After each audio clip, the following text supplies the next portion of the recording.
Artlist.io.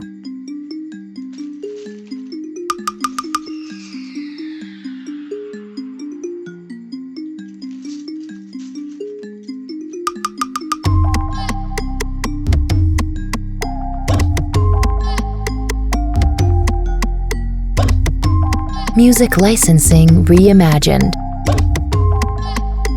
Então galera, eu montei esse padrão aqui, mas acabei não gostando muito. E aí mano, podem ver aqui ó, que essas 3 teclas aí, 4 teclas, a gente não tem no padrão que veio aqui nesse kit.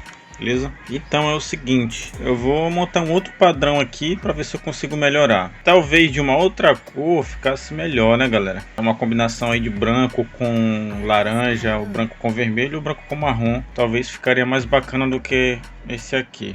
Eu vou fazer o outro padrão aqui e eu já mostro para vocês. Bom galera, acabei de montar esse padrãozinho aqui.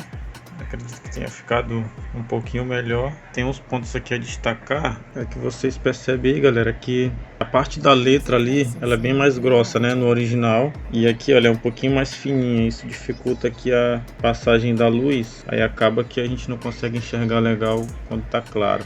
Acho que o único defeito é só isso mesmo e a cor que eu errei. Deveria ter pegado outra cor. Mas vai ficar dessa forma aí até eu pegar um novo. Ou deixo assim logo, ou boto tudo preto de novo. Espero que vocês tenham gostado do vídeo.